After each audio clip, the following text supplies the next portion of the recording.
functional food.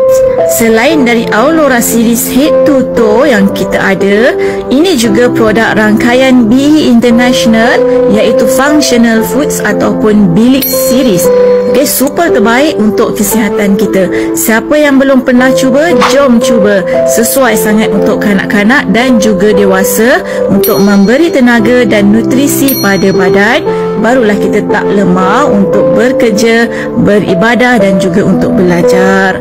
Okey, pertama sekali kita ada Shiruto.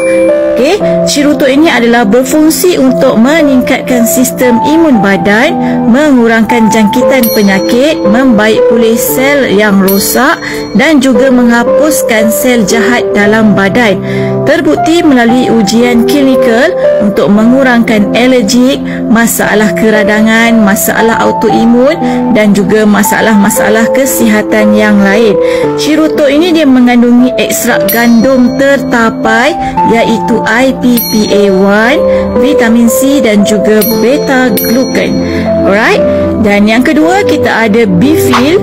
Dia berfungsi untuk meningkatkan kesihatan kardiovaskular atau kita punya jantung. Rumusan khas di dalam Bifil ini iaitu L-arginine, coenzyme Q10, tomato, beetroot dan juga delima.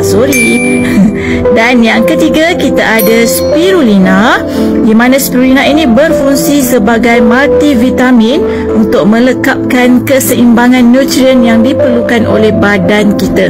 100% menggunakan bahan organik dan semula jadi. Dihasilkan di Jepun serta kaya dengan vitamin, mineral dan klorofil.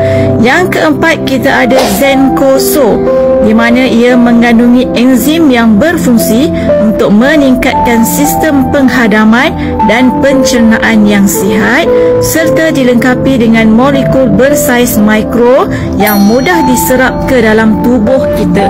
Zenkoso dihasilkan daripada 98 jenis tumbuhan dari Brazil dan juga Jepun dan diperam secara semula jadi selama 8 tahun. Okey, dan seterusnya kita ada iVision.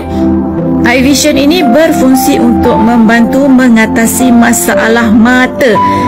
Dia mengandungi 3 bahan utama yang kaya dengan khasiat membantu untuk menambah baikkan fungsi mata. Seterusnya kita ada Magnific. Magnific ini adalah untuk kecantikan, berfungsi untuk menyelahkan keserian kulit dari dalam, awet muda, membantu untuk menguatkan sendi juga. Magnific ini terdiri daripada collagen peptida, phytoceramida, rosemary dan limau gedang iaitu grapefruits serta blueberry, raspberry, strawberry dan banyak lagi. Rasanya sangat sedap dan tidak hanyut. Okey. Dan yang ketujuh kita ada Slender's Meal, iaitu berfungsi sebagai makanan tambahan yang lengkap sesuai untuk mereka yang sibuk atau yang sedang diet. Pengambilan Slender's Meal dapat mengekalkan perut kenyang sehingga 4 hingga 5 jam. Wow, kerana ia mengandungi 25 jenis bijirin penuh, 21 jenis vitamin dan mineral serta 10 gram protein dan 5 gram serat. Dan yang terakhir kita ada Slen Glow. Okay, Slen Glow ini berfungsi untuk mengurangkan pengambilan karbo iaitu sebagai karbo blocker, membantu untuk mencapai berat badan sihat secara semula jadi dan dihasilkan daripada 11 jenis herba dan tidak menyebabkan cirit-birit atau sakit perut. Anda boleh pilih yang mana sesuai dengan badan anda dan masalah anda. Boleh inbox saya atau boleh tekan link di bio saya untuk dapatkan functional food ini. Bye.